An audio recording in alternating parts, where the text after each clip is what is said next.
বাংলাদেশে আওয়ামী লীগের রাজনীতি নিষিদ্ধ করা উচিত? না, কেন না? কারণ আমি মনে করি রাজনীতি, কোনো একটা পলিটিক্যাল পার্টির রাজনীতি যদি আপনি নিষিদ্ধ করতে চান, তার ক্ষমতা শুধুমাত্র ওই দেশের জনগণের থাকা উচিত। যদি আমরা মনে করি যে বাংলাদেশে আওয়ামী লীগের রাজনীতি নিষিদ্ধ করতে হবে, হুম, তাহলে there is only one way for us। এটা কোনো ডিক্রি দিয়ে, কোনো গভর্নমেন্টের আদেশ দিয়ে নিষিদ্ধ করা সম্ভব না। যে কাজটা করতে হবে, যে যদি আমরা মনে করি যে আওয়ামী লীগের রাজনীতি নিষিদ্ধ করা উচিত, সেই ক্ষেত্রে গণভোট করতে হবে। আচ্ছা, কারণ আমি পার্সোনালি মনে করি যে কোনো দেশের সুপ্রিম কোর্টের, কোনো দেশের পার্লামেন্টের, কোনো দেশের সরকারের বেসিক্যালি এই ক্ষমতা থাকা উচিত না যে কে রাজনীতি করবে এবং কে রাজনীতি করতে পারবে না সেটা ডিকটেট করা। হুম, এটা ডিকটেট করতে পারে শুধুমাত্র ওই দেশের জনগণ। এবং আমরা যদি মনে করি যে আওয়ামী লীগের রাজনীতি নিষিদ্ধ করা উচিত, হুম। সেই ক্ষেত্রে জনগণের যে পার্টিসিপেশন সেটা মাস্ট। আমাদের ভবিষ্যতে জন্য কি অপেক্ষা করছে? আমরা কি এটাকে রিকভার করতে পারবো? ইয়েস, রিকভার আমরা করতে রিকভার পারলে করতে পারবো। কতদিন সময় লাগবে আর কিভাবে করব? আমি কিন্তু হোপফুল। হোপফুল এই কারণে যে আমি মানুষের যেই সামাজিক, মানে যে হিউম্যান কন্ডিশন, মানে আমি ইতিহাস পড়ি। ইতিহাস পড়ে আমি যেই কতগুলো সত্য সব সমাজে আহ, প্রায় সমানভাবে ফাংশন করে। এটা এটা অ্যাকচুয়ালি কোনো, without a doubt it's truth to me, almost scientific truth, যে একটা সমাজে যদি ন্যায় বিচার থাকে এবং একটা সমাজে যদি স্বাধীনতা থাকে মানুষের, তাহলে সেই সমাজে অনেক গোলযোগ হবে, অনেক কিছু হবে, কিন্তু আলটিমেটলি যেই arch of history so to speak, এটা আহ, ক্রমশই সেই দিকে বাঁক নিবে, যেটা হচ্ছে গিয়ে ন্যায়ের, মোটামুটি ন্যায়ের পক্ষে এটা হুম, বাঁক নিবে। হুম, সেই হিসাবে আমি আশাবাদী। আর যেই ব্যাপারটা আমি, তবে এটা সময় নিবে, সময় নিবে, কারণ অ্যাজ আই সেইড যে আমাদের এই রট সমাজে প্রতিটা জায়গায় যেরকম, হুম, হুম, এই জিনিসগুলো আমি মনে করি না 6 মাস 1 বছরের মধ্যে চলে যাবে। এবং আপনি যদি আমাদের এখনকার সরকারের কথাও চিন্তা করেন, আমাদের একটা আলোচনার মূল বিষয় যে আমাদের সরকারের পারফরমেন্স এবং হুম, এটা কোন দিকে যাবে, সেই হিসেবে আমি একটা জিনিস মনে করি যে এই সরকারের অবশ্যই লিমিটেশনস আছে। এটা একটা পলিটিক্যাল গভর্নমেন্ট না, এটা আমাদেরকে মাথায় রাখতে হবে। হুম, এবং এই শর্টকামিংস তাদের রয়েছে। আমি একটা উদাহরণ দিই, ছোট্ট উদাহরণ দিলে এটা আপনার দর্শকদের বুঝতে সুবিধা হবে। কিছুদিন আগে পার্বত্য চট্টগ্রামে আহ, আমি সাম্প্রদায়িক দাঙ্গার কাছাকাছি একটা জিনিস হয়েছে, এটা বলবো। এবং হুম, ওই যে সমস্যা তৈরি হলো, সেখানে আপনি দেখলেন যে এখানে আমাদের যে স্বরাষ্ট্র উপদেষ্টা, মানে অর্থাৎ স্বরাষ্ট্র মন্ত্রীর পর্যায়ে যিনি আছেন, উনি ঢাকা থেকে সব সেটেল করার চেষ্টা করলেন। আমি শুধু একটা কাউন্টার এক্সাম্পল দিই, যে এটা যদি একটা পলিটিক্যাল গভর্নমেন্ট হতো, হুম, তার যেই মন্ত্রী, তাকে নেক্সট টাইম ইলেকশন করতে হতো, তার পারফরমেন্সের বিষয় আছে, হুম, তার ইজ্জতের ব্যাপার আছে, সে করতো কি, হুম। যে ওই দিনই চলে যেত এখানে। এক্স্যাক্টলি, হ্যাঁ, এক্স্যাক্টলি। ওয়ারেস যে উপদেষ্টা, উনি তো বেসিকলি গত 10 বছর কি করেছেন আমরা জানি না। উনি বেসিকলি একজন রিটায়ার্ড মানুষ। হুম, আমি ওনার ইন্টেনশনের কোনো প্রশ্ন তুলছি না, কিন্তু আমি হুম, বলছি যে ওনার যে এক্সপেকটেশনের সিলিং, সেটা অনেক হুম, নিচে। হুম, ইন দ্য সেন্স যে উনি মনে করছেন যে আমি তো দিনে 9 ঘন্টা কাজ করছি। হুম, হুম। নাও, এই সমস্ত পজিশনে গেলে আপনি কখনোই বলতে পারেন না যে 9 ঘন্টা কাজ করা হচ্ছে কি হুম, আমার হুম, হুম, লিমিট। হুম, আপনাকে যখনই যেই প্রবলেম হবে যেতে হবে। হুম। এখন ওই পলিটিক্যাল গভর্নমেন্ট ছাড়া আমাদের এই সমস্ত সমস্যার সমাধান হবে না। এটা আমি আহ, খুব ভালো করেই বুঝি।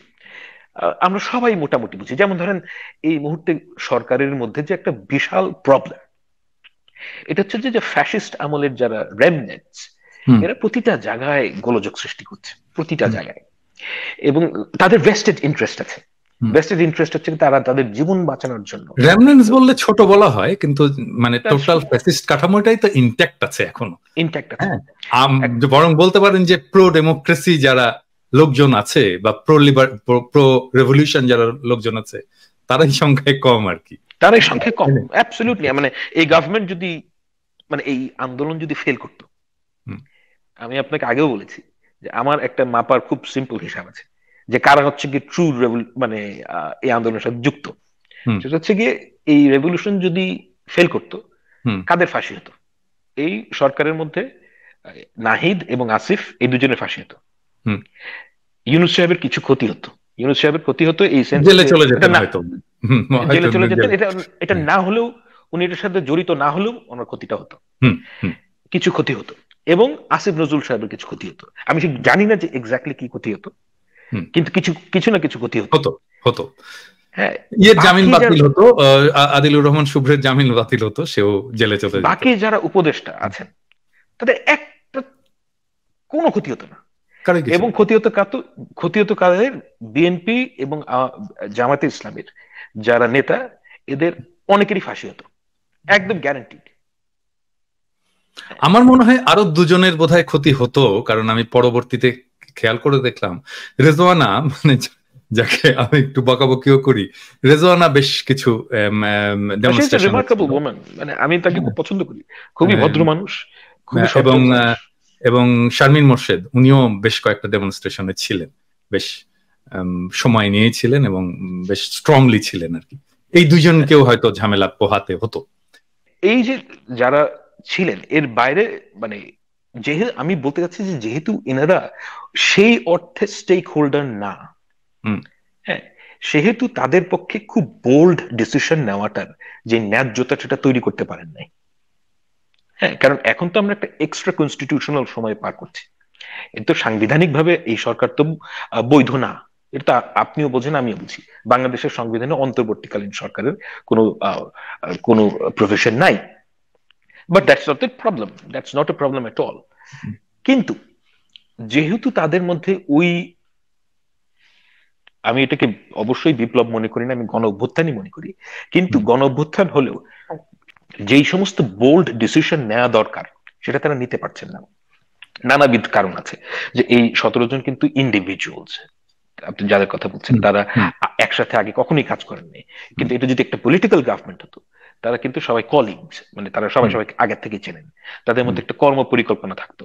এখানে কিন্তু ধরেন একটা কর্পোরেটে যখন আমরা জয়েন করি তখন তো কেউ কাউকে চিনি না, তাই না?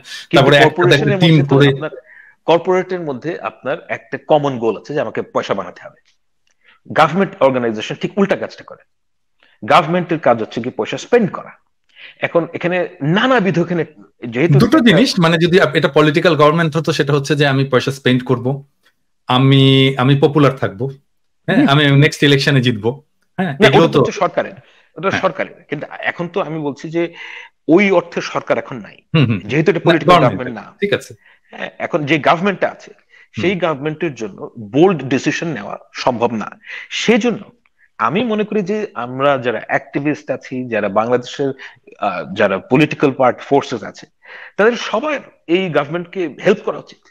মানে বিকজ এই গভর্নমেন্ট যদি ফেল করে আমাদের, মানে অ্যাক্টিভিস্টরা কিভাবে হেল্প করতে পারে, মানে কিভাবে হেল্প তো আগে চাইতে হবে, তাই না? তারপরে না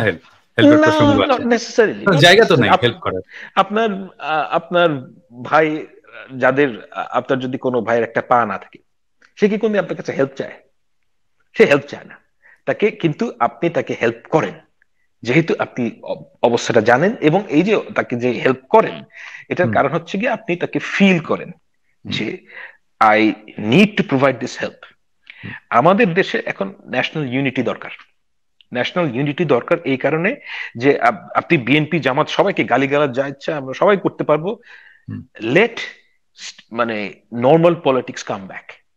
নর্মাল পলিটিক্সে আমরা যখন নর্মালসিতে যাব তখন গণতান্ত্রিক সরকারকে আপনি যে ইচ্ছে গালি দিবেন, এগুলো সব ঠিক আছে, আমি ব্যক্তিগতভাবে মনে করি, যে কারণ ওইটা তাদেরকে চেক এন্ড ব্যালেন্সের মধ্যে রাখে। আমি একটা জিনিস বলি ভাম, আপনি একটা খুব ইন্টারেস্টিং বিষয় তুলেছেন। মানে ধরেন আমি এটার সাথে একটা খুবই প্রাসঙ্গিক প্রশ্ন আছে, আমি এটা আগে বলে নিই। যে আপনি একটা বললেন যে স্ট্রং ডিসিশন নেওয়ার ক্ষেত্রে তাদের ঘাটতি আছে, কারণটাও আপনি ব্যাখ্যা করলেন। 2 নাম্বারটা হচ্ছে যে মানে সরকার তো একটা বিগ কর্পোরেটের মতো, এবং এখানে প্রত্যেক মিনিস্টারকে একটা high level of managerial capacity থাকতে হয়। অর্গানাইজেশনাল ক্যাপাসিটি থাকতে হয়, লিডারশিপ কোয়ালিটিস থাকতে হয়। এটার তো সিরিয়াস ধরনের সমস্যা আছে প্রত্যেকেরই। এখন ধরেন আমি একটা এক্সাম্পল দিই, যেটা নিয়ে আপনার সাথে আমার ফোনে তর্ক হয়েছে, যেটা ওই ইলিশের প্রসঙ্গ। আমি পার্সোনালি আমি মনে করি যে আমাদের একটা প্রতিবেশী দেশ, বাংলাভাষী হিন্দু, এবং তারা আমাদের দেশের ইলিশ মাছ চায়। আমার কিন্তু ব্যক্তিগতভাবে দেয়ার ক্ষেত্রে কোনো সমস্যা নেই। হ্যাঁ, আমি হয়তো দিতাম, আমি নিজে যদি দায়িত্বে থাকতাম আমি হয়তো নিজেই দিতাম। হ্যাঁ, কিন্তু ব্যাপারটা হচ্ছে যে জিনিসটা কিভাবে ডিল করতে হবে, কিভাবে বলতে হবে। যখন সালাউদ্দিন সাহেব এসে বলে এটা ইমোশনাল কথা হচ্ছে, রেজওয়ানা এসে বলে ওরাও আমাদের আন্দোলনে সাহায্য করেছে, এটা তো একটা বয়ানও তৈরি করতে পারে না যে আসলে এটা কিভাবে আমি প্রেজেন্ট করবো। What do you expect?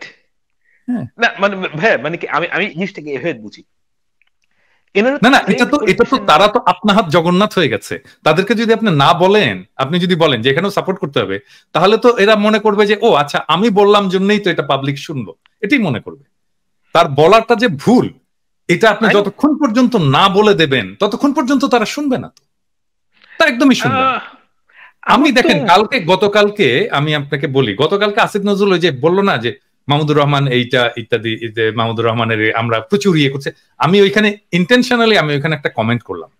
হ্যাঁ, সে তো এটা দেখেছে এবং আমার কমেন্টটাতেই বোধহয় 10,000-এর উপরে লাইক পড়েছে। তার মানে ওইটা একদম উপরে থাকবে। এটা আসিফ নজরুলের চোখে পড়েনি? চোখে পড়েছে। তো আসিফ নজরুল কেন ওটার উত্তরটা দিল না? মানে কি ওনার দেওয়ার সময় নাই? নিশ্চয়ই আছে, ওনার যেহেতু লাইভ করার সময় হয়, উত্তরটা দেওয়ারও সময়। এইটা আমি আপনার সাথে একমত না। এটা একমত না। কি কোনটায়? এটা একমত না যে কোনো সময় থাকতেই হবে। কারণ আই ক্যান ইজিলি ইমাজিন, মানে আমি গুড ফেইথে বলছি যে গুড ফেইথে আই ক্যান ইজিলি ইমাজিন, আমরা অ্যাক্টিভিস্ট মানুষ, আমি একটা চাকরি করি, আপনার হয়তো আমার চেয়ে অনেক কম সময়, আমার একটা ছোট মেয়ে আছে, আমার তারপরও আমি সময় বের করতে পারি। কিন্তু আই ক্যান ইজিলি ইমাজিন বাংলাদেশে এখন যার উপদেষ্টা, মানে কেউ যদি কাজটা ঠিকভাবে করার চেষ্টা করেন, তার নাও খাওয়ার সময় নাও থাকতে পারে। না, এই যে আমি এটা একমত না, এটা টাইম ম্যানেজমেন্টের ব্যাপার, এটা কমপ্লিটলি টাইম ম্যানেজমেন্টের ব্যাপার। না, আই এগ্রি। এটাও তার একটা ম্যানেজারিয়াল ক্যাপাসিটি, তাই না? সেটাও ওনাদের নাই। হ্যাঁ, তো মানে ধরেন মানে আসিফ নজরুলের যদি 2 মাস হয়ে গেল না, 2 মাস হয়ে গেল সরকারে থাকে, আসিফ নজরুলের যদি পিনাকি ভট্টাচার্যের জন্য 2 মিনিট সময় দেওয়ার মতো সময় না থাকে, তাহলে উনি সরকারে আছেন কেন? না ভাই, আপনাকে তো সবাই ভয় পায়। কি বলেন? দ্যাটস দ্য ট্রুথ, যে আপনাকে মানে সবাই তো সরকারের যারা আছেন তারা তো ভয় পাবে। কারণ এখানে আরো অনেক সমস্যা আছে। ফেসবুকে মানুষ ইন্টারঅ্যাক্ট করতে চায় না কেন? ফেসবুকে মানে যেমন ধরেন আমাকে অনেকেই, মানে যারা বাংলাদেশের গণ্যমান্য ব্যক্তি, তারা আমাকে অনেক সময় এই কথাটা বলেছেন, আমি তোমার ওখানে কমেন্ট করি না কারণ ওই উল্টাপাল্টা গালিগালাজ করবে। হ্যাঁ, তা এখন this is truth.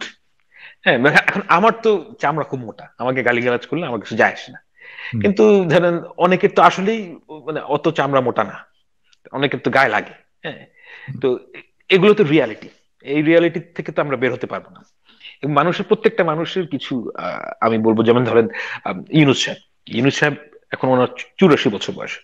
I can easily imagine যে উনি এই যে ফেসবুক সেটিং, ইউটিউব ভিত্তিক কথা বলা স্ক্রিনের সামনে, এটা আমি বলতে পারতাম না 2 বছর আগে। হ্যাঁ, তো মানে উনি যে এটাতে মানে খুবই মানে কি বলবো যে আনইজি ফিল করবেন, এটা কিন্তু হতেই পারে ভাইয়া। এবং এটা হচ্ছে কি, এই বাস্তবতাটা মেনে নিয়ে আমাদেরকে ফাংশন করতে হবে। এবং এটা যদি একটা মানে পলিটিক্যাল গভর্নমেন্ট হতো, তাহলে আপনি তাকে গালিগালাজ করাটা ঠিক আছে, জায়েজ আছে। কারণ পলিটিক্যাল গভর্নমেন্টের অনেক আর্মস থাকে, এই আর্মস গুলো তো এই সরকারের নাই। আমি এই কারণে, এবং আমার মধ্যে সবসময় একটা কাজ করে যে এই সরকার যদি ফেল করে, এই জিনিসটা ঘটনাটা কি ঘটবে এটা অনেক মানুষ বুঝতে পারে না, যে এই সরকার যদি ফেল করে সেই সিনারিওটা কি হবে।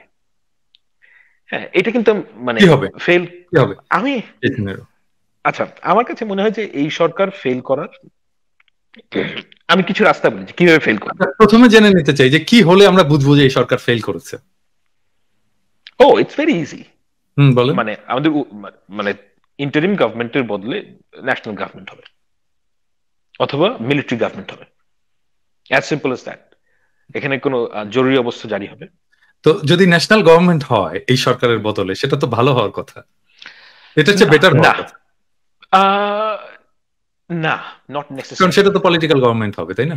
না, কিন্তু পলিটিক্যাল গভর্নমেন্ট হোক, কিন্তু এই যে আন্দোলন, সেটার একটা স্পিরিট আছে, এবং এই আন্দোলনের স্পিরিটের মধ্যে ছাত্ররা পুরোপুরি উপস্থিত। হুম। হ্যাঁ, এবং বাংলাদেশের ছাত্রদের এই যে স্টেক, আমি চাই এটা বাংলাদেশের যে ভবিষ্যতে যেভাবে দেশ চালানো হবে, এটার মধ্যে বাংলাদেশের এই জেনারেশনের স্টুডেন্টদের মধ্যে, আমি ঠিক স্টুডেন্ট বলবো না, আমি বলবো যে ইয়াং পিপল, অর্থাৎ যাদের বয়স 20 থেকে নিয়ে 35-এর মধ্যে, এই ছেলে মেয়েগুলোকে আমাদের রাজনীতিতে ঢোকাতে হবে, রাইট? এবং এই গভর্নমেন্ট যদি ফেল করে, এই স্টুডেন্টরা পুরোপুরি বাদ পড়ে যাবে, এবং I am very cognizant about it. না, ধরেন ন্যাশনাল গভর্নমেন্টে যদি স্টুডেন্ট বা ইয়াংদের যদি রিপ্রেজেন্টেশন থাকে, তাহলে থাকবে সমস্যা। না। ন্যাশনাল গভর্নমেন্টের যে সমস্যাটা তৈরি হবে, সেটা হচ্ছে যে ন্যাশনাল গভর্নমেন্ট যদি তৈরি হয়, বাংলাদেশের মানুষ মনে করবে যে আমরা একটা নর্মালসির মধ্যে কিংবা একটা লং টার্মের জন্য একটা সলিউশনের মধ্যে চলে গেছি। হ্যাঁ, এবং সেই ক্ষেত্রে এটাকে একটা রেগুলার গভর্নমেন্ট মনে করা শুরু করবে, এবং এই রেগুলার গভর্নমেন্ট যদি যায়, বাংলাদেশের যে বাক স্বাধীনতা, এটার কাটলড হবে, বাংলাদেশের মানুষদের স্বাধীনতা কাটলড হবে। এই জিনিসগুলো আমি চাই না। আমি চাই বাংলাদেশ মানে বাংলাদেশের মানুষ যেন কথা বলতে পারে, এবং বাংলাদেশের ইয়াং ছেলেমেয়েরা যেন রাজনীতিতে ইন্টারেস্টেড হয়।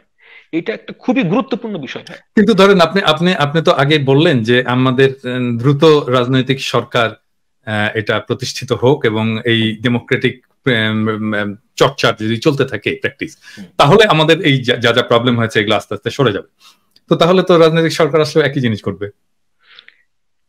না, কারণ এই এক বছরের মধ্যে আপনি অনেকগুলো জিনিস দেখবেন। সেটা হচ্ছে গিয়ে, আমার মনে হয় বিএনপি, জামায়াত ইসলামী, এই দুটো তো বাংলাদেশের বড় পলিটিক্যাল পার্টি। এই দুইটা পলিটিক্যাল পার্টি এই মুহূর্তে সবচেয়ে বড় পলিটিক্যাল পার্টি। এই দুটো পলিটিক্যাল পার্টির মধ্যে একটা সাকসেশন দরকার। সাকসেশন ইন দ্য সেন্স যে, আমি আপনাকে একটা সিম্পল কোয়েশ্চেন করি, যে বাংলাদেশে বিএনপি এবং জামায়াতে ইসলামের লেটস সে 40 থেকে নিয়ে 55 বছর বয়স, এই এইজ গ্রুপের মধ্যে আপনি ন্যাশনাল লিডার কয়জন আছে? National leader in the sense যে যাকে নেতৃত্বের কথা আমরা ভুলে যাই, যাকে অ্যাটলিস্ট রেকগনিশন আছে, অর্থাৎ বাংলাদেশের সব মানুষ চিনবে যে এই মানুষটা 40 থেকে, সব মানুষ না হলেও মানে একটা very large number of people would be able to recognize যে এটা হচ্ছে কি বিএনপির নেতা। কিন্তু আপনি খেয়াল করে তারেক রহমানের বয়স 55 না একটু বেশি, তো এটা না হলে তারেক রহমানকে বলা যেত। উনি আউটলায়ার ইন দ্য সেন্স যে হি ইজ দ্য লিডার। ওনার কথা আমরা বাদ দিই, মানে তারেক সাহেব তো বিএনপির মধ্যে একজনই। আমি বলছি যে নেতা, পলিটিক্যাল লিডার। হ্যাঁ, আপনি এই 40 থেকে 55 বছর বয়সের যে এজ ব্র্যাকেট, এই ব্র্যাকেটের মধ্যে দেখবেন যে বিএনপি বলেন কিংবা জামায়াত ইসলামী বলেন, কোনো ন্যাশনাল লিডার নাই। এটা একটা ভয়ঙ্কর বিষয়।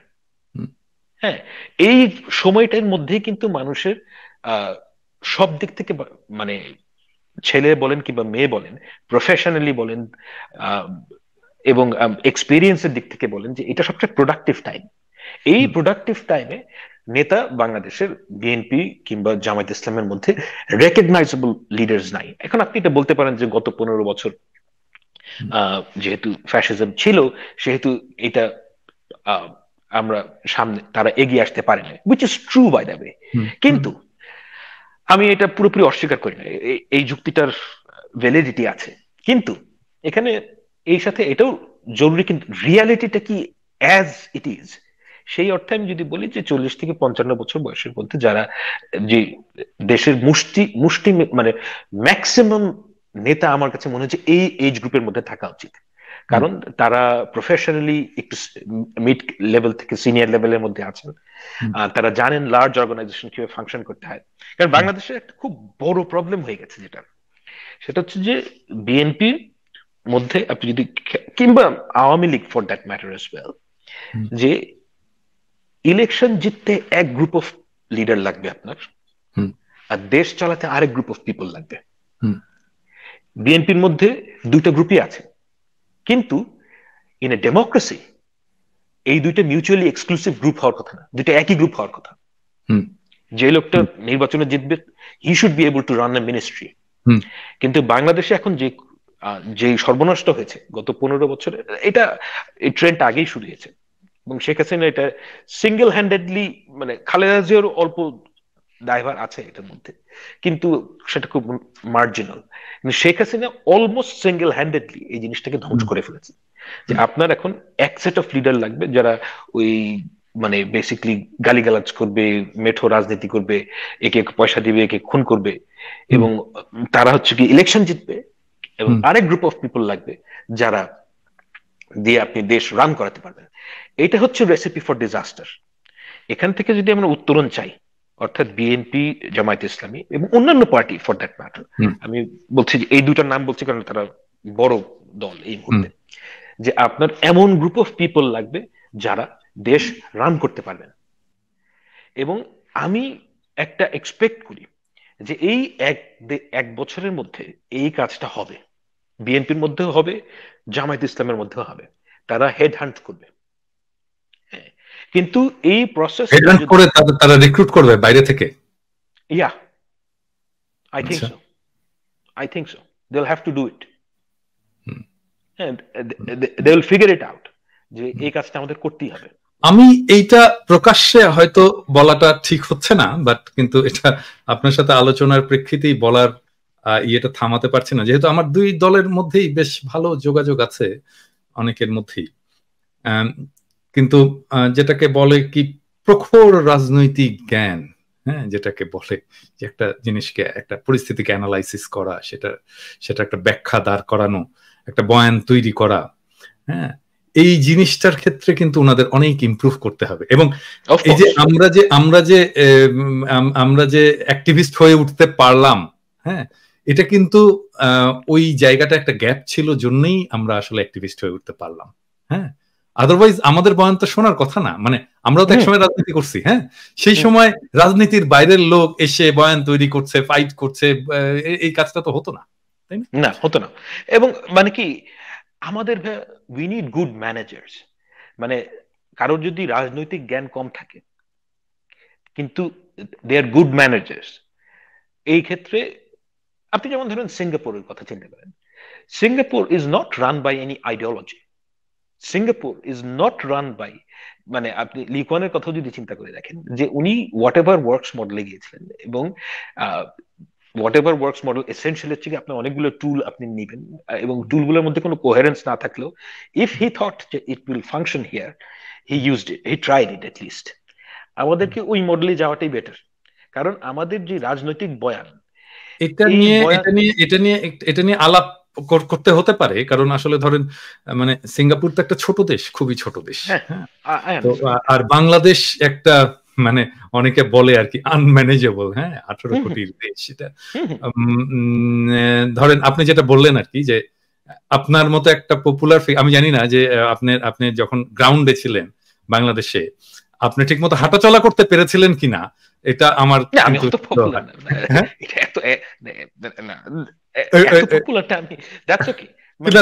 হয়েছিল, মানে ঠিক মতো হাঁটাচলা করতে পারা, মানে আপনার উপরে তো ঝাঁপিয়ে পড়ার কথা লোকজন। না না, হয়েছে কিনা মানে এটাও ধরেন এটা একটা ফেনোমেনন যেটা আপনাকে কনসিডার করতে হবে। তো আমরা যেহেতু আলোচনার শেষ দিকে চলে আসছি, তো আপনার ওই প্রসঙ্গটায় আমার মনে হয় আলোচনাটা একটু আমরা ফিরিয়ে আনি। সেটা হচ্ছে যে সরকারকে কিভাবে হেল্প করতে পারি আমরা, বা সবাই কিভাবে হেল্প করতে পারি। প্রথমত আমাদেরকে একটু কনসিডারেট হতে হবে। মানে আমরা ক্রিটিসিজম করতে পারবো না, অফকোর্স ক্রিটিসিজম করতে হবে, করা উচিত, কিন্তু কথা হচ্ছে যে সেই সাথে এটাও মাথায় রাখা উচিত, এটা যদি আপনি সবসময় মাথায় রাখেন যে এই সরকার যারা চালাচ্ছেন, মানে এটার যে চ্যালেঞ্জেস, যেমন ধরেন আমি আরেকটা ছোট্ট উদাহরণ দিই, এই উদাহরণটা দেওয়া কনফিডেন্সিয়াল, কিন্তু তারপর আচ্ছা আমি কারোর নাম না বলি। সেটা হচ্ছে যে ধরেন একটা সরকারি খুব বড় উঁচু পদের একজন ব্যক্তি যিনি হাসিনার বিচারের সাথে জড়িত থাকবেন, হুম, তো তাকে আম, যখন সিদ্ধান্ত নেওয়া হলো যে তাকে নেওয়া হবে, তার আগে কিন্তু আরো অনেককে অ্যাপ্রোচ করা হয়েছে হুম, এবং অনেক বড় বড় মানুষ রাজি হন নাই হাসিনার আহ, আহ, হুম, মানে বিচার করার জন্য। হুম, তো এই ধরনের যদি চিকেন হার্ট হয় আপনার, হুম, যে আমি আহ, এবং নামজাদা মানুষ, কিন্তু এরা কিন্তু কেউই, মানে আপনি সবাইকে চিনবেন, আমি আমি শুধু হুম, নামগুলো বলছি না দেখে, কিন্তু আমি নামগুলো বলতে পারতাম কিন্তু বলা যাচ্ছে না, কিন্তু প্রত্যেকেই প্রমিনেন্ট মানুষ। কিন্তু এই যে হাসিনাকে ভয় পান, কিংবা বাংলাদেশের একটা সুবিধাবাদী চরিত্র আছে বাংলাদেশিদের মধ্যে, যে হুম, শিক্ষিত বাংলাদেশি শিক্ষিত মানুষদের মধ্যে, যে হুম, কোনো দিকে কাউকে মানে ধরি মাছ না ছুঁই পানিটাই, কিন্তু তোর মানে আমরা তাদেরকে মানে, আমি আপনাকে যে কারণে কথাগুলো বললাম ভাই, সেটা হচ্ছে যে এটা কিন্তু আমাদের রিয়ালিটিটা মানতে হবে। এই বাস্তবতার মধ্যে এই সরকার ফাংশন করছে, এবং যারা ফাংশন করছেন তাদের আহ, আগে লার্জ অর্গানাইজেশন চালানোর কোনো এক্সপেরিয়েন্স নাই। হুম, সুতরাং আমাদের একটা লেভেলে আমাদের এক্সপেকটেশন নামিয়ে আনতে হবে, অ্যাটলিস্ট ফর নাও। এটা কারণ হচ্ছে যে বিগার পিকচার দেখার জন্য, যে বিগার পিকচার হচ্ছে যে বাংলাদেশকে গণতন্ত্রে উত্তরণ করতে হবে। গণতন্ত্রে উত্তরণ করতে গেলে আপনার, এখন তো আমরা গণতন্ত্রের মধ্যে নাই এই মুহূর্তে, কারণ নাই হচ্ছে কি এখানে কোনো অ্যাডভার্সারিয়াল সিস্টেমের মধ্যে আমরা আসি নাই, যেখানে হুম, বিরোধী দল এবং সরকারি দল দুজনেই হুম, দুজনকে হুম, অ্যাটাক করতে পারবে। হুম, আমি যেহেতু ওই সিস্টেমটার মধ্যে আমরা এখনো প্রবেশ করতে পারি নাই, হুম, আমার কাছে মনে হয় যে সরকারকে বুদ্ধি দিয়ে হেল্প করা উচিত, সরকারকে আম, কিছুটা টলারেট করতে হবে। কারণ আপনি কি দেখেন, বাংলাদেশের নভেম্বরের মধ্যে আপনি দেখবেন যে বিভিন্ন জায়গা থেকে যে আওয়ামী যেগুলো রেমনেন্ট, অর্থাৎ আপনি আপনি ইউর রাইট, যারা ফ্যাসিস্ট, হুম, এরা তো সব জায়গায় গন্ডগোল করবে। আপনি হুম, দেখবেন যে অনেক সিকিউরিটি ইস্যুস তৈরি হবে বাংলাদেশে এই হুম, অক্টোবর নভেম্বরের মধ্যেই, হুম, এই হবে, জিনিসগুলো তৈরি হবেই হবে। হবে।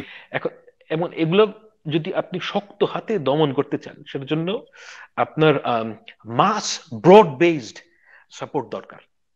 ওই ব্রড বেসড সাপোর্টটা এই সরকার, আমি মনে করি না যে কখনোই তারা নিতে পারবে। কারণ আমরা একটা জিনিস ভুল করছি, যে এই সরকারের যে সাপোর্ট সেটা হচ্ছে গিয়ে খুবই আরবান সাপোর্ট।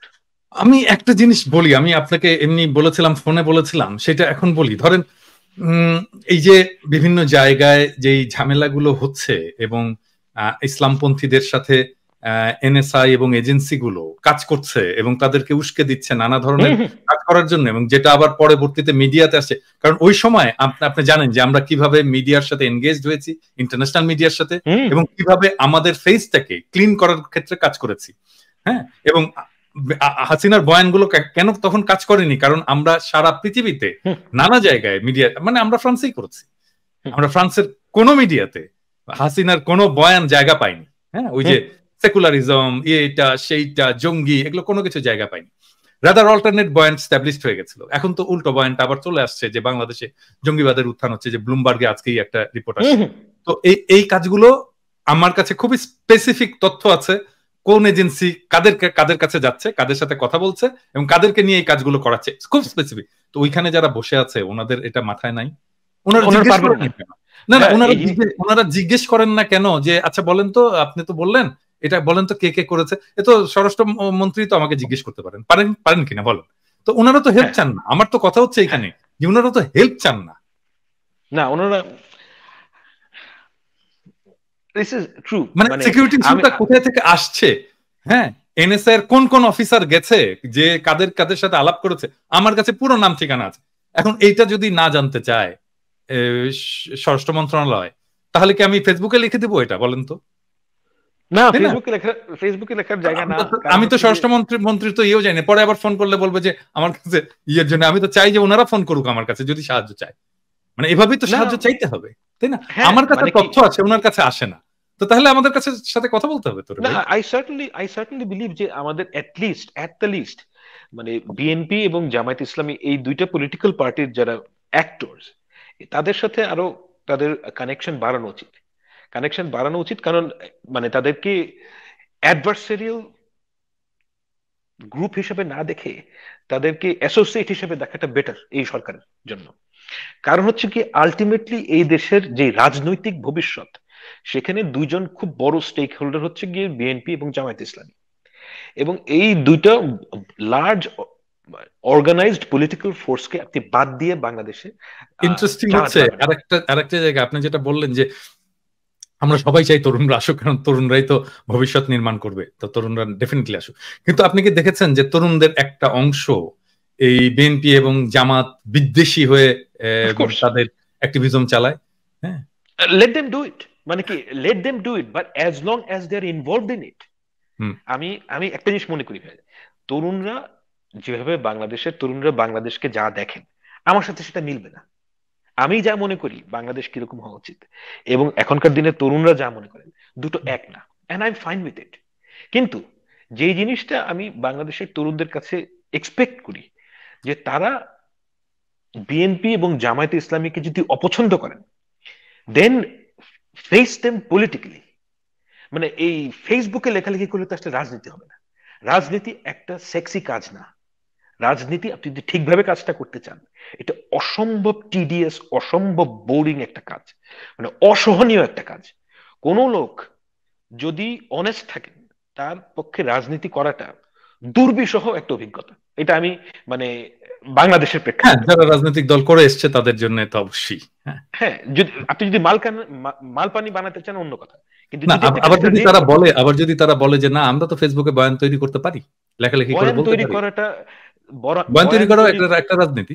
একটা রাজনীতি, কিন্তু ক্ষমতায় আপনাকে যেতে হবে। আমি তরুণদেরকে বলি যে আম, বাংলাদেশে আপনি যতই বয়ান তৈরি করেন, আলটিমেটলি আপনাকে ক্ষমতার বলয়ে যেতেই হবে। End of the day politics মানে আপনাকে পাওয়ারে যেতে হবে, and I am fine with it. কারণ আপনার যত যত ভালো অভিপ্রায়, যত ভালো প্ল্যান আছে, সেটাকে বাস্তবায়ন করতে গেলে আপনাকে পার্লামেন্টে যেতে হবে। এবং এই পার্লামেন্টে যাওয়ার জন্য একটাই রাস্তা আছে, সেটা হচ্ছে আপনাকে রেগুলার পলিটিক্সে ইনভলভ হতে হবে। আমি বাংলাদেশের তরুণদের কাছে এক্সপেক্ট করি, either you get involve with your own party, or you join established political parties. এবং মানে এই ঘটনাটা ঘটতেই হবে, যে এই ইয়াং ছেলে মেয়েদেরকে যদি রাজনীতিতে ঢুকানো না যায়, রাজনীতিতে তারা যদি সরাসরি মানে ওই বাজে কাজটা করতে রাজি না হয়, তাহলে আমাদের আসলেই মানে ভবিষ্যৎ খুবই অন্ধকার। তাহলে আসলে অন্ধকার, কারণ এই সাকসেশনটা হতে হবে যে তরুণদেরকে রাজনীতির মধ্যে অবশ্যই জায়গা করে দিতে হবে। এখন তরুণরা কোন জায়গাটায় যাবেন, এটা তাদেরই ডিসিশন, এটা আমি নিতে পারবো না, আপনিও নিতে পারবেন না। এটা হচ্ছে তাদের সিদ্ধান্ত, তাদের সময়ের সিদ্ধান্ত, তাদের বয়সের সিদ্ধান্ত। আমি এক্সপেক্ট করি যে তারা সঠিক সিদ্ধান্তই নেবেন, কিন্তু একটা জায়গায় তাদেরকে অবশ্যই একমত হতে হবে আমাদের সাথে, কিংবা অ্যাটলিস্ট আমার সাথে তো এই ক্ষেত্রে বটেই, যে আপনাকে ফর্মালি ইনভলভ হতে হবে। হ্যাঁ, you have to be in, এবং মানে full monty in in British way. তো মানে ওইটা না হলে হবে না।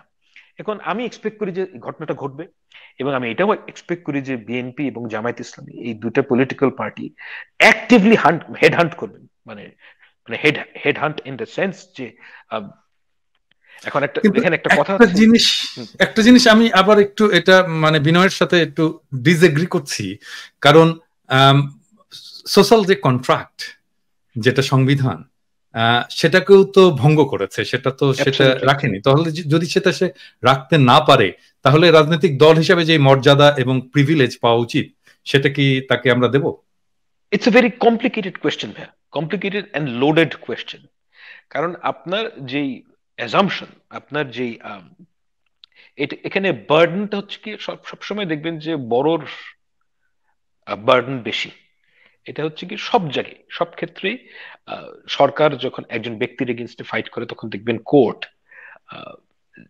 যে কোনো জায়গায় বার্ডেন অফ প্রুফ সরকারের ক্ষেত্রে, যেহেতু একটা লার্জ অর্গানাইজেশন, এটা ব্যক্তির চাইতে ওই সরকারের বেশি, হুম, ডিউটি অফ কেয়ারের জন্য। হুম, হুম, এখন আমি ব্যক্তিগতভাবে মনে করি যে একটা দেশের রাজনীতি, কোনো একটা পলিটিক্যাল পার্টির যে রাজনীতি, এটার নির্ধারণ করার ক্ষমতা শুধুমাত্র ওই দেশের জনগণের থাকা উচিত, এবং জনগণকে এই ক্ষমতা এক্সারসাইজ করার ওয়ে হচ্ছে কি স্ট্যান্ডার্ড ওয়েতে আপনি তাকে ভোট দেন না।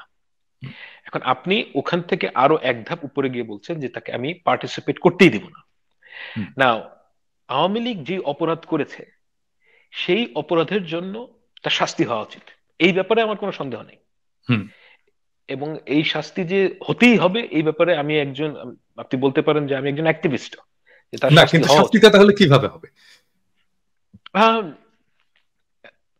একটা হতে পারে যে আওয়ামী লীগ, আমি আগেও লিখেছি যে আওয়ামী লীগ যেহেতু 3টা ইলেকশন রিগ করেছে কমপ্লিটলি, সেহেতু আওয়ামী লীগকে 3টা ইলেকশনে আওয়ামী লীগ কিংবা সমমনার নামে, সমধরনের নামে তাদেরকে পার্টিসিপেট করতে দেওয়া যাবে না।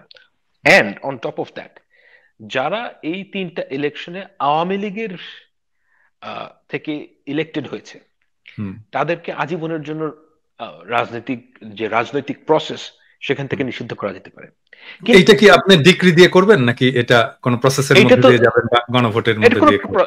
এটা কোন একটা প্রসেসের মধ্যে থেকে আমাদেরকে, যেহেতু এটা একদম সরাসরি একটা অপরাধ, সেহেতু আমার কাছে মনে হচ্ছে এটা একটা কেস করা সম্ভব যে এই ক্ষেত্রে এই ভার্ডিক্টের কনসেনসাসটা আপনি কোথা থেকে ডিরাইভ করবেন?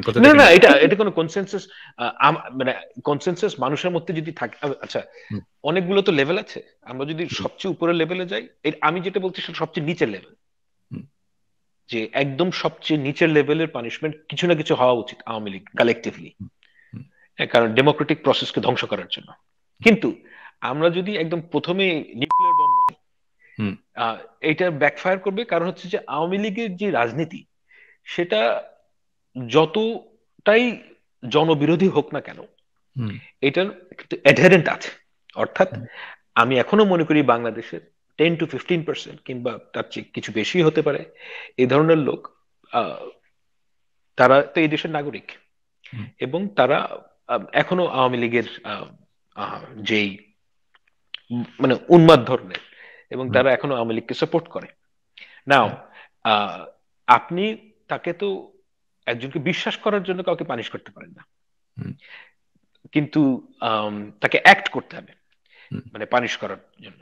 তো যারা অ্যাক্ট করেছেন অর্থাৎ সরাসরি অপরাধমূলক কর্মকাণ্ডে জড়িয়েছিলেন তাদেরকে তো শাস্তি দেওয়ার জন্য সরকার আদালতের দ্বারস্থ হতেই পারে, সেটা অন্য বিষয়।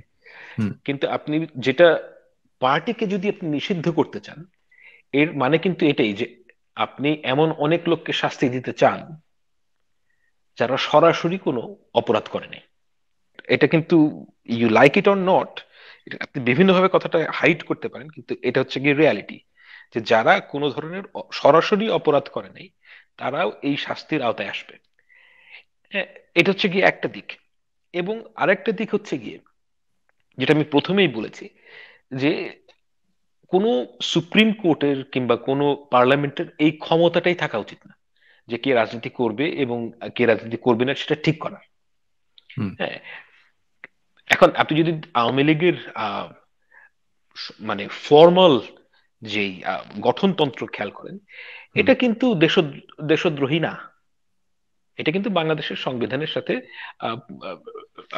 সংঘাতময় না। অবশ্যই এটা অ্যালাইন না হলে তো রাজনীতি করতে পারারই কথা না, পারারই কথা না। এখন এই জিনিসটাকে যদি 10-15% তাদেরকে যদি আপনি সরাসরি নিষিদ্ধ করে দেন, এই পলিটিক্যাল পার্টিটা একটা আন্ডারগ্রাউন্ড পলিটিক্যাল পার্টি হবে এবং it will become a security issue. দেখেন এদের মধ্যে এই যে এত বড় গণহত্যা যেটা আমাদের চোখের সামনে ঘটলো বেশি দিন আগে, কোনো রিমোর্স নাই। এক্স্যাক্টলি, আমি এক কথাটাই বলতে পারছি, এইটা তো নাই, তো কোনো গ্লানি নাই। It's bizarre thing. আমি মানে অস্ট্রেলিয়াতে দেখেছি, মানে আপনি রিকনসাইল করবেন কিভাবে এদের সাথে?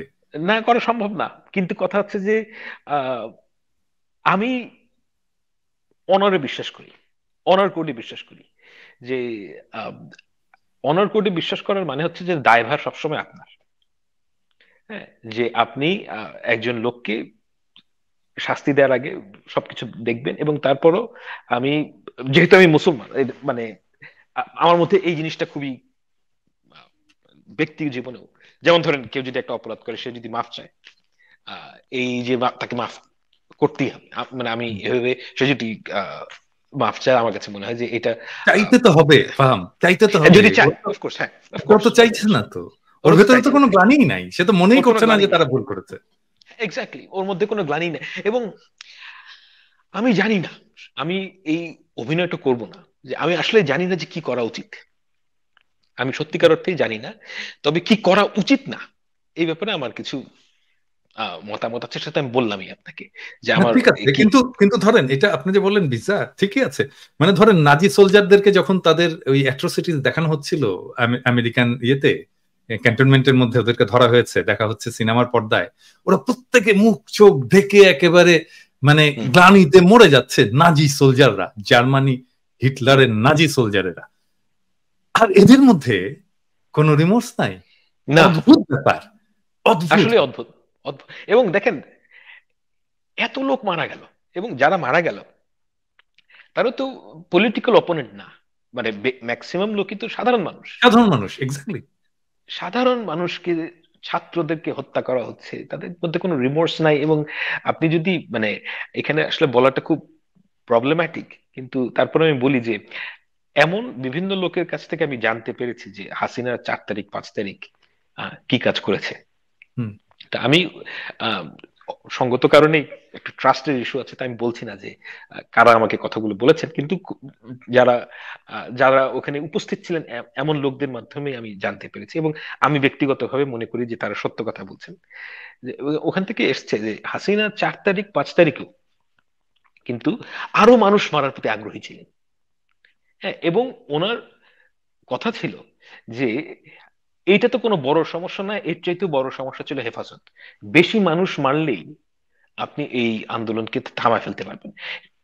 আমি 4 তারিখ রাত পর্যন্ত এই মত যে উনি ছিলেন এটা মোটামুটি নিশ্চিত, 5 তারিখের কথা জানি না, কিন্তু 4 তারিখ রাত পর্যন্ত তিনি এটা মনে করছিলেন যে আরো বেশি মানুষ যদি মারা যায়, তাহলে হত্যা করা যায়, তাহলে এই ঠান্ডা করে দেওয়া যাবে, ঠান্ডা করে দেওয়া যাবে।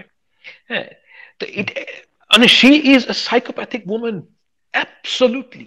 মানে আচ্ছা, আপনার কি কখনো মনে হয়, মানে যেহেতু আমরা দুজনেই মানে কোনো না কোনো ফর্মে মেডিকেল সায়েন্সের সাথে যুক্ত, আপনার কি কখনো মনে হয় যে এই যে 75-এর 15 আগস্টে তার পরিবার এবং বাবা মা হারানোর পরে তার তো কোনো কাউন্সেলিং হয়নি, না, সাইকোলজিক্যাল কাউন্সেলিং হয়নি, এইটার ফলেই কি তার ভেতরে এই ধরনের সাইকোপ্যাথ একটা মেন্টালিটি ডেভেলপ করেছে? এবং আমরা যদি মতিউর রহমান রেন্টুর ইয়েটা পড়ি, ওটা কিন্তু যখন আমরা পড়েছি, আমি জানি না আপনি কখন পড়েছেন, আমি কিন্তু বিশ্বাস করিনি, আমি কিন্তু বিশ্বাস করি। হ্যাঁ, এখন এক্স্যাক্টলি আমি এখন বিশ্বাস করি যে মতিউর রহমান রেন্টু ঠিক লিখেছিলেন। হ্যাঁ, মানে আমি অনেক ব্যক্তিগত কাছের মানুষদের কাছে যেটা শুনেছি বিভিন্ন সময়, আমি ক্রনোলজিক্যালি বলতে পারবো না, কিন্তু আমি যে সমস্ত কথা শুনেছি সেগুলো শুনে মনে হয়েছে যে উনি মেন্টালি সাউন্ড পারসন না, এবং মানে গভীরভাবে ট্রমাটাইজড এবং গভীরভাবে ভিন্ডিকটিভ ওম্যান। এটা মানে ইটস এ এবং বাংলাদেশের রাজনীতি, আমি সবসময় মনে করি যে খালেদা জিয়ার ব্যাপারে আমি একটা কথা বলি কি, যে খালেদা জিয়া খুব দুর্ভাগ্য যে তাকে সবসময় হাসিনা এবং খালেদা এক ব্র্যাকেট বন্দি করা হয়েছে। হ্যাঁ, এই দুজন মানুষ কোনোভাবেই একই রকম মানুষ না, কোনোভাবেই না। আপনি যদি বিএনপির রাজনীতি কমপ্লিটলি মানে আপনি ডিজোন করেন, দ্যাটস ফাইন, আপনার পছন্দ অপছন্দ হতেই পারে, এতে আমার কোনো আপত্তি নেই, এবং আমি সম্মানও করি সেটা। কিন্তু এবং আপনার সমালোচনা, প্রচুর লোক প্রচুর ভ্যালিড সমালোচনা করেন, সেগুলো নিয়ে আমার কোনো আপত্তি নেই, কিন্তু at the core of it Sheikh Khaleda Zia একজন ভদ্রলোক।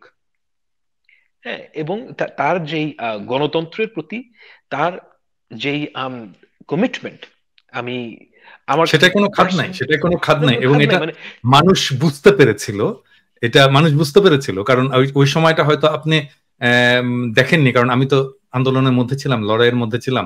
90-এ যখন এরশাদের পতন হলো, তখন কিন্তু সবাই মনে করেছিল, সবাই মানে আপনার বুদ্ধিজীবী বলেন, এটা বলেন সেটা বলেন, যারা রাজনীতি করে, এমনকি বিএনপি মনে করেছিল যে আওয়ামী লীগ জিতবে। হ্যাঁ, সারপ্রাইজিংলি বিএনপি জিতে গেল। হ্যাঁ, এবং ওই সময় যদি পত্রিকা আপনি দেখেন, ওই সময় আমরা দেখতাম যে প্রত্যেক, এমনকি ফরহাদ ভাই পর্যন্ত বলছে এটা অবিশ্বাস্য। হ্যাঁ, মানে এই রেজাল্ট আসতে পারে, খালেদা জিয়া জিততে পারে, এটা অবিশ্বাস্য। কিন্তু দেখেন মানুষ কিন্তু মানে জনগণ তো ভোট দিয়েছে, মানুষ কিন্তু তার আসল নেতাকে চিনে নিতে মানে কাকে নেতা বানানো উচিত এই মুক্ত বাংলাদেশের, গণতান্ত্রিক বাংলাদেশের, সেই ক্ষেত্রে কিন্তু ভুল করেনি। হ্যাঁ, এবং মানে আমি ওই জিনিসটাই বলতাম যে আওয়ামী লীগে যদি শেখ হাসিনার জায়গায় অন্য কোনো নেতা থাকতো, মানে কোনো সভ্য মানুষ যদি এটা নেতা থাকতো, আজকে কিন্তু এই হেলিকপ্টার করে পালিয়ে যেতে হতো না। মানে আজকে আমাদের বাসায় একজন গেস্ট আসলো, তো ওনার অনেক আওয়ামী লীগের আত্মীয় স্বজন আছেন, বেশ হাই অফিসিয়ালস, এবং মানে পালিয়ে বেড়াচ্ছেন, একজন ধরা পড়েছেন, মানে খুব বাজে অবস্থা। এই অবস্থাটায় বাংলাদেশ আসতো না এবং আওয়ামী লীগও আসতো না। কিন্তু আমার কাছে অদ্ভুত লাগে কি যে আওয়ামী লীগের যারা নেতা কর্মী এবং যারা সমর্থক, তাদের মধ্যে এই অ্যান্টেনাটাই নাই যে হাসিনা যে তাদেরকে এই সর্বনাশের মধ্যে ঢুকিয়েছে। অবশ্য থাকতেও পারে, আমি আমি তো জানি না তারা নিজেদের পরিবারে কি ধরনের কথাবার্তা বলেন, কিন্তু এই যে ক্রিমিনাল অ্যাক্টিভিটিকে বাংলাদেশে জনপ্রিয় করা, এই কাজটা কিন্তু এরশাদও করে নাই, জিয়াউর রহমান সাহেব করেন নাই, খালেদা জিয়াও করেন নাই, এটা কোনো ইন্টারিম গভর্নমেন্ট তো আগে করেন নাই। এটা কিন্তু এক মানে শুধুমাত্র হাসিনা এবং আরেকটু কম হলেও শেখ মুজিবুর রহমান করেছেন। শেখ মুজিবুর রহমান এই পরিমাণে করেন নাই ডেফিনেটলি। এটা আমার অবশ্য সেই সময়কার যেই পত্রিকার, আমি তো আর পড়ি নাই, আমি ওই সময় জীবিতও ছিলাম না, তবে যতদূর আমি বুঝি পড়ে, আমার কাছে মনে হয় যে এই পর্যায়ে যায় নাই। হাসিনা একদম মানে এটা একদম কমপ্লিট মাফিয়া স্টেট বানিয়ে ফেলেছে। এবং এখান থেকে আসলে আমরা কিভাবে মুক্তি পাবো? কারণ কি হয় কি যে একটা অর্গানাইজেশন যখন আপনি চালান না ভাইয়া, তখন ওইটার একটা ইনস্টিটিউশনাল মেমোরি থাকে। এই মেমোরিটা ইরেজ করা খুব ডিফিকাল্ট। হ্যাঁ, মানে একটা অর্গানাইজেশনের, সবসময় লার্জ অর্গানাইজেশনের ভিতরে একটা নিজস্ব একটা সত্তা থাকে, কালচার এই থাকে, ভ্যালুস থাকে, কালচার থাকে, একটা মোডাস অপারেন্ডি থাকে, কিভাবে কাজ করবে সেটা, সেটা দীর্ঘদিনের চর্চার মধ্যে দিয়ে গড়ে ওঠে। এক্স্যাক্টলি।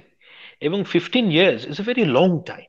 এই সময়ের মধ্যে যারা চাকরি পেয়েছেন, এই সময়ে যারা বেড়ে উঠছেন, তারা যেভাবে পৃথিবীকে বোঝেন, যেভাবে সরকারি কর্মকাণ্ডকে বোঝেন, সেটা সভ্য পৃথিবীর থেকে এতটাই আলাদা যে তাদেরকে দিয়ে কাজ করানো খুব কঠিন, ভয়ঙ্কর কঠিন। মানে আপনি যদি, এই কারণে আমি আগের যে অনুষ্ঠান ওখানেও বলছিলাম যে একটা ধরেন যদি এটা একটা পলিটিক্যাল গভর্নমেন্ট হতো, তাহলে তারা অনেক বোল্ড ডিসিশন নিতে পারতো। যেমন ধরেন বাংলাদেশের যে ব্যুরোক্রেসি, এই ব্যুরোক্রেসিকে যদি আপনি খুব বড় ওভারঅল না করেন, যেই সরকারি আসুক ভবিষ্যতে, তার যে সমস্ত পার্টিকুলার এজেন্ডা থাকবে, যে সমস্ত প্রোগ্রাম থাকবে, সেগুলোকে বাস্তবায়ন করা সম্ভব হবে না। কারণ এখানে মানে চুরি চামারি এবং দুর্নীতির এইরকম মানে ওয়াইড স্প্রেড ব্যবহার, এখান থেকে বের হওয়া খুব কঠিন এবং খুবই বোল্ড ডিসিশন দরকার। যেমন ধরেন আমি যদি, আচ্ছা আমি আমার কথা বলবো না, আমি বলছি যে যদি আপনার যদি ক্ষমতা থাকতো, কারণ তাহলে যেই কাজটা করা উচিত যে বাংলাদেশের পাবলিক সার্ভিসের সব লেভেল থেকে ইনকম্পিটেন্ট এবং দুর্নীতি পরায়ণ লোকদেরকে, একটা ভেরি লার্জ নাম্বার অফ পিপলকে চাকরি থেকে বের করে জেলে ঢুকানো উচিত। কিভাবে আপনি আইডেন্টিফাই করবেন, কিভাবে প্রসেসটা কি হবে? আমার কাছে মনে হয় যে এটা প্রসেসটা তাদের যে উপার্জনের সাথে তাদের যে ব্যক্তিগত আয় ব্যয়ের যে ডিসক্রিপেন্সি, এটা যদি বের করা যায়, আমি জানি না এটা কতদূর সম্ভব। আমি অনেক সময় অনেক পলিটিক্যালি যারা ইনভলভ তাদের সাথে এই কথাগুলো বলেছি, তারা অনেকেই বলেন, এই মতে বিশ্বাস করেন যে ঠক বাঁচতে গা উজাড় করা যাবে না। আমি মনে করি যে ঠক বাঁচতে গা উজাড় করা সম্ভব। আমি কেন মনে করি সেটা হচ্ছে কি, এই যে সাপোজ বাংলাদেশে তো এখন সবাই সরকারি চাকরি করতে চায়, কিন্তু কারা সরকারি চাকরি করতে চায়, তারা হচ্ছে কি সবাই 30 বছরের নিচে, রাইট? এখন আপনি যদি সব লেভেলে পাবলিক সার্ভিসে ইনকম্পিটেন্ট চোর ধরনের পাবলিক সার্ভেন্টদেরকে বাদ দেন, বাদ দিয়ে যদি আপনি একটা ফেয়ার মেরিটোক্রেটিক প্রসেসের মধ্যে যান যে আমি সব লেভেলে লোক নিব, এই কাজটা 1971 সালে 1980 সালে করা সম্ভব ছিল না। কিন্তু এখন প্রাইভেট সেক্টরে অনেক কম্পিটেন্ট মানুষ আছে, অনেক হাইলি কম্পিটেন্ট মানুষজন আছে, তাদেরকে আপনি গ্রামীণ ফোনে মানে কিন্তু গ্রামীণ ফোনের একজন এক্সিকিউটিভ কি সরকারি চাকরি করতে আসবে যদি সেই বেতনটা না পায়? Who knows? How do you know? How do you know? মানে ওয়াই ডু ইউ থিঙ্ক যে দে ওয়ান্ট? মানুষের না, আমি একটা প্রশ্ন তুললাম আর কি, মানে ধরেন যে যেই লোকটা এখন বাংলাদেশে গ্রামীণ ফোনে বসে বাংলাদেশি টাকায় ধরেন 10 লক্ষ টাকা বেতন পাচ্ছে, সে কি 75,000 টাকা বেতনে কাজ করতে আসবে? মানে তার তো একটা লাইফস্টাইল আছে, তার একটা বাসা ভাড়া আছে, তার বাচ্চা স্কুল আছে, হ্যাঁ, তার তার তার ভ্যাকেশন আছে, হ্যাঁ, তার হয়তো অনেক তার হয়তো অনেক জায়গায় অনেক ধরনের কমিটমেন্ট আছে, সে কি পারবে? মানে এক প্রশ্ন হিসেবে বললাম আর কি। আমি একটা মানে সত্যিকারের উদাহরণ দিই। এই যে বিদায় যে ছেলেটা আশিক, আমার মানে বিদায় সিনিয়র সেক্রেটারি হিসেবে জয়েন করলো, বিদায়ের হেড হিসেবে। ও তো হচ্ছে কি আমার কি বলবো, আমাদের ছোটবেলার বিতর্ক যখন করতাম তখন নাবিলা বলে একটা মেয়ে ছিল, ওর হাজবেন্ড। তো they very close to us. তো ওর তো অনেক টাকা উপার্জন, ও তো HSBC কাজ করতো। হ্যাঁ, তো তাকে যখন ডাকা হলো যে তুমি এখানে আসো, সে তো ওই পে কার্ডটা নিয়ে গিয়েছে এখানে। হ্যাঁ, তো এই জিনিসটা না ভাই আপনি আগে থেকে বলতে পারবেন না। অনেক মানুষ অনেকভাবে ড্রিভেন। হ্যাঁ, ওর তো মানে আমার মনে হয় যে 80-90% পে কার্ড নিয়ে সরকারি চাকরিতে গিয়েছে। হ্যাঁ, তো আমি আরেকটা এই প্রসঙ্গে আরেকটা প্রশ্ন, আমার এটা মাঝে মাঝে মনে হয়, আমি জানি না, আপনার সাথে শেয়ার করার জন্য। ধরেন মানে এই যে পাবলিক সার্ভিস, এই যে প্রশাসন, জনপ্রশাসন, এই যে এত বড় সেক্রেটারিয়েট, এইটা কি পুরোটা সরকারি কর্মচারী নির্ভর আমলাতন্ত্রের আদৌ আমাদের দরকার আছে? আমার কাছে তো মনে হয় যে মানে এটা ইজিলি শ্রিঙ্ক করা যায় এবং শ্রিঙ্ক করা উচিত। শ্রিঙ্ক করে ধরেন আপনি যদি মানে কম্পিটেন্ট প্রাইভেট সেক্টরে যদি আপনি কাজগুলো দিয়ে দেন যেখানে পলিসি ইস্যুস নাই, হ্যাঁ, যেগুলো খুবই রেগুলার কাজ, খুব রেগুলার কাজ, হ্যাঁ, সেটা যদি আপনি প্রাইভেট সেক্টরে দিয়ে দেন, তাহলে তো আপনার এফিসিয়েন্সি বাড়বে, খরচ কমবে এবং কারাপশন কমবে। ধরুন আমি একটা মানে ক্লিয়ার উদাহরণ দিতে পারি, যেমন ওয়েস্টে ওয়েস্টে যদি পাবলিক সেক্টর এবং প্রাইভেট সেক্টরের কথা চিন্তা করেন, এটা কিন্তু খুবই ওতপ্রোতভাবে জড়িত। অর্থাৎ যে সরকারি চাকরির মধ্যে, সরকারি প্রতিষ্ঠানগুলোর মধ্যে এমন অনেক কাজ আছে যেটা কিন্তু প্রাইভেট সেক্টর করছে, এবং এটা কিন্তু অনেক পলিসি লেভেলেও হয় এই জিনিস। এক্স্যাক্টলি সেটাই বলছি। এবং এই কাজগুলো করাও যায়। আমাদের দেশের পাবলিক সেক্টরের একটা ঔপনিবেশিক রেমনেন্ট রয়ে গেছে, যে ঔপনিবেশিক আমলের। কিন্তু আমাদের একটা জিনিস মাথায় রাখতে হবে, ঔপনিবেশিক আমল অর্থাৎ 1947 এর আগে, তখনকার পৃথিবী আর এখনকার পৃথিবীর মধ্যে আকাশ পাতাল তফাৎ। তখন একটা প্রাইভেট সেক্টর থেকে একটা মানুষকে সচিব বানানো সম্ভব ছিল না, কারণ ইট ওয়াজ এ কমপ্লিটলি ডিফারেন্ট পাথ। এখন আপনি প্রাইভেট সেক্টরের কাজগুলো এতটাই, তখন প্রাইভেট সেক্টর বলে ভারতবর্ষে খুব তেমন কোনো জিনিস ছিল না। চাকরি বলতে মানুষ সরকারি চাকরি বুঝতো। এখন আর ওই অবস্থা নাই। এখন আপনি হাইলি কম্পিটেন্ট মানুষ প্রাইভেট সেক্টরে পাবেন, এবং তাদেরকে যদি আপনি এই পাবলিক সেক্টরে ঢুকানোর চেষ্টা করেন, আমি ব্যক্তিগতভাবে মনে করি যে এখন যে মানে 30 বছরের নিচের যে স্পৃহা, সেটা অ্যাক্রস দ্য বোর্ড সব বয়সে যাবে, এবং সেটা করা যেতেই পারে। মানে আমি একটা জিনিস বুঝি না ভাই, যে পাবলিক সেক্টরের মানুষ কি এমন জাদুর জিনিস জানে যে এটা প্রাইভেট সেক্টরের লোকরা জানে না? এটা এমন কোনো জাদুর কাজ না। না, এক্স্যাক্টলি, ওইটা তো একটা ইলিউশন তৈরি করা হয় আর কি, বোঝানোর চেষ্টা করা হয় যে আমরা অনেক কিছু জানি আর কি। হ্যাঁ, আমি আরেকটা খুব ইন্টারেস্টিং প্রসঙ্গে আপনার সাথে এক্সচেঞ্জ করতে চাই, সেটা হচ্ছে ছাত্রদের প্রসঙ্গ। দেখেন, ছাত্রদের মধ্যে আমি খুব মেটিকুলাসলি ওদের কথাবার্তা গুলো শুনি। হ্যাঁ, যেমন কিছুদিন আগে আমি হাসনাতের কথাবার্তা শুনি, ভেরি ব্রাইট ছেলে, কিন্তু খুব ব্রাইট ছেলে, ওর কথাবার্তা গুলো খুব শার্প, খুবই মেটিকুলাস এবং মাপা। সার্জিসের কথাও বিতর্ক করতো ন্যাচারালি। আমি প্রথমে ভাবতাম যে যেহেতু বিতর্ক করে ভালো বলে, কিন্তু সার্জিস হাসনাত তো বিতর্ক করা ছেলে না, কিন্তু চিন্তাটা মানে এই যে ক্ল্যারিটি, এটা আসে কিন্তু চিন্তাটা, পরিষ্কার চিন্তা থেকে এটা আসে। আমি ধরেন নাহিদের সাথেও কথা বলি, নাহিদি ফোন করেছিল আমাকে, এবং খুবই পরিষ্কার চিন্তা, খুব পরিষ্কার এবং ম্যাচিউর চিন্তা। কিন্তু দেখেন এই যে বিপ্লবটা হলো ছাত্রদের, মানে তারা তো এটা স্পিয়ার হেড করলো এবং সামনে থেকে, তারপরে তারা জাতিটাকে ঐক্যবদ্ধ রাখতে পারলো না কেন? মানে এটা কি ছাত্রদের ব্যর্থতা নাকি এটা বড়দের ব্যর্থতা? আপনি কি মনে করেন যে জাতি ঐক্যবদ্ধ পুরো মানে নাই? আমার তো মনে হচ্ছে না। আমার এখন কেন জানি মনে হচ্ছে জাতি ঐক্যবদ্ধ নাই। মানে এটা অনেকগুলো কারণে, ধরেন আমি আমি কয়েকটা এক্সাম্পল দিই। মানে আমি তো ইয়েতে দেখি, আমি তো ফিজিক্যালিও দেখি। ধরেন এখন যদি ছাত্ররা একটা জনসভা করতে যায়, লোক হয় না কেন? ওটা হবে না। ছাত্রদের ছাত্রদের নেতারা যদি শিক্ষা প্রতিষ্ঠানে মিটিং করতে যায়, সেখানে তাদেরকে বের করে দেওয়া হচ্ছে কেন? হুম। তারপরে ধরেন এই যে ফেনীতে যে বন্যা হলো, সারা দেশের মানুষ, ঢাকার মানুষ একেবারে ভেঙে পড়লো টিএসসি তে সাহায্য নিয়ে। একই ধরনের বন্যা কিন্তু উত্তরবঙ্গে হচ্ছে, কেন আসছে না মানুষ? ওই ঐক্যের সূত্রটা কি কোথাও ভেঙে গেছে? এবং এই ভাঙাতে কি ছাত্রদের আসলে কোনো দায় আছে নাকি বড়দের কোনো দায় আছে? না, আমি আমি মনে করি যে হ্যাঁ, মানে আমরা নর্মালসের দিকে যাওয়ার চেষ্টা করছি। হ্যাঁ, আমরা যেটা জুলাই আগস্ট, এটা একটা ঐতিহাসিক মুহূর্ত, এটা আর কখনোই বাংলাদেশে হবে না। এখন না, ওইটার সাথে কখনোই হবে না এটা বলাটা ঠিক না। মানে এটা হয়তো সহসা হবে না, এটা বলা যায়।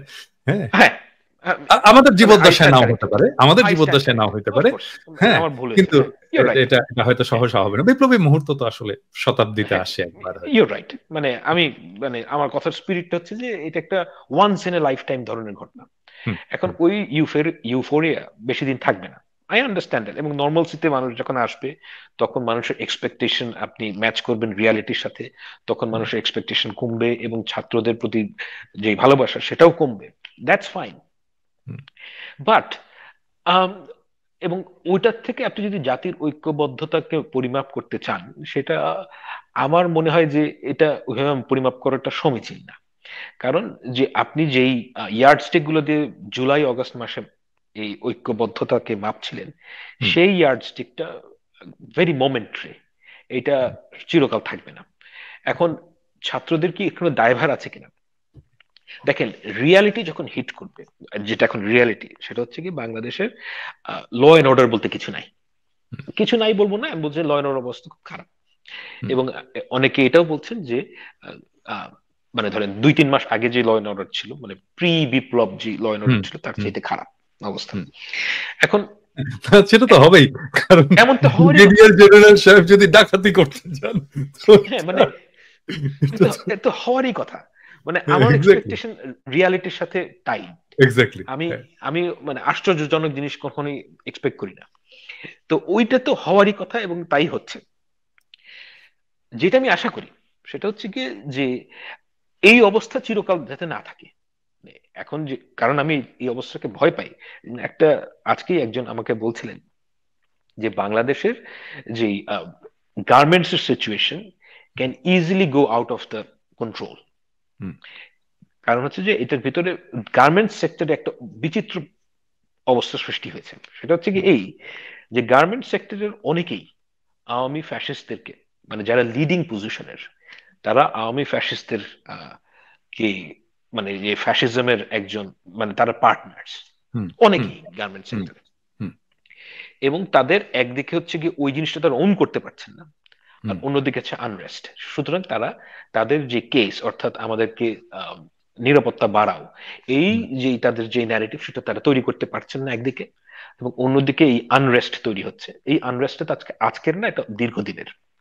এখন এই জায়গাটায় আহ, সরকারের পক্ষ থেকে যে উদ্যোগটা নেওয়া দরকার, সেটা উদ্যোগ নেওয়া হচ্ছে না। হুম, কেন নেওয়া হচ্ছে না সেটা সব কারণ আমার জানা নেই। কিন্তু আমি যেটা দেখতে পাই সেটা হচ্ছে গিয়ে যে সরকারের যে প্রোঅ্যাক্টিভলি এটাতে পার্ট এনগেজ করা, সেটা সরকার করতে পারছে না। আমার ব্যক্তিগত অনুমান হলো যে এটা যদি একটা পলিটিক্যাল গভর্নমেন্ট হতো, তাদের নিজেদের অস্তিত্ব রক্ষার জন্য তারা অনেক প্রোঅ্যাক্টিভ হতেন। হুম, ওই কাজটা তারা করতে পারছেন না। এখন হুম, এই যে পরিস্থিতি, এই পরিস্থিতি যদি আউট অফ কন্ট্রোল যায়, হুম, out of control in the sense যেখানে অনেক ইনস্টিগেটর আছেন, হুম, এবং যারা ইনস্টিগেটেড তাদের কিন্তু অনেক টাকা আছে। মানে হুম, ফ্যাসিজমের সাথে জড়িত যারা, তাদের হুম, কিন্তু একটা জিনিসের কোনো অভাব নাই, সেটা হচ্ছে পয়সা। এবং এই পয়সা দিয়ে তারা অনেক অসাধ্য সাধন করতে পারবে। হুম, এবং এই জিনিসটা যদি আউট অফ কন্ট্রোল হয়ে যায়, তখন আমাদের দেশের এই সরকারের অস্তিত্বের জন্য এটা একটা রিস্ক আমার কাছে মনে হয়। এখন এই জায়গাটা যে, একটা কথা হচ্ছে বেয়ার বোন ফ্যাক্ট হচ্ছে গিয়ে যে যেই গার্মেন্টস যেই সমস্ত জায়গায় অবস্থিত সেই সমস্ত জায়গায় নিরাপত্তা জোরদার করতে হবে। এখন এই কাজগুলো তো সরকার করতে পারছে না। হ্যাঁ, এবং এই জায়গাগুলো যাতে মানে আমি জানি না যে ভবিষ্যতে কি হবে, কিন্তু এগুলো কিন্তু রিস্ক, এবং এই রিস্ক গুলোকে আমরা কিভাবে অ্যাড্রেস করব এর উত্তর আমার জানা নেই। এবং আমি মানে আমি তো আর মানে নীতি নির্ধারক না, আমি শুধু যা হয় সেটা দেখি, সেটা বোঝার চেষ্টা করি। কিন্তু আপনার যে অরিজিনাল কোয়েশ্চেন যে এর মানে কি এই যে ঐক্যবদ্ধতার মধ্যে আহ কি বলবো যে ওটা ভেঙে পড়েছে, আমি এভাবে দেখি না জিনিসটা। আমি দেখি এভাবে যে যে এখন আমরা নর্মালসিতে ফেরত আসছি, এবং একটা দেশ যখন ডেমোক্রেসিতে ফেরত আসবে, অর্থাৎ নর্মালসিতে ফেরত আসবে, তখন সেখানে অনেক ধরনের গ্যাঞ্জাম হবে। ডেমোক্রেসি মানেই হচ্ছে কি সেখানে নানান মত থাকবে, এবং এই নানান মতের মধ্যে অনেক মতই আপনাকে মানে অসহনীয় করে তুলবে, এবং অনেক মত এই যেমন যার লিটারালি বাংলাদেশ এখন যে যাই চাইছে একটা সবাই মিলে আন্দোলন মানে আন্দোলন টাইপ কিছু একটা করে ফেলতে চাইছে। এই জিনিসগুলো আমাদেরকে ডেমোক্রেসির মধ্যে এই জিনিসগুলো থাকবে। কারণ এইটাকে যদি আপনি আটকাতে চান, যেই ফোর্স আপনাকে যেই ফোর্স আপনাকে প্রয়োগ করতে হবে, সেই ফোর্স প্রয়োগ করলে মানুষের স্বাধীনতার মধ্যে সমস্যা, মানে মানুষ স্বাধীনভাবে চলাফেরা করতে পারবে না, আর স্বাধীনভাবে কথা বলতে পারবে না। ওটা আরো বড় বিপদ। ওটা যে আরো বড় বিপদ সেটা আমরা গত 15 বছরে বুঝেছি। তো এখন আমরা ওই বড় বিপদকে যাতে সহ্য করতে না হয় সেজন্য আমরা অনেক ছোট ছোট বিপদে অভ্যস্ত হতে হবে। তো আমরা এখন সেই ফেজ দিয়ে যাচ্ছি, এবং এই ধরনের গ্যাঞ্জাম থাকবেই।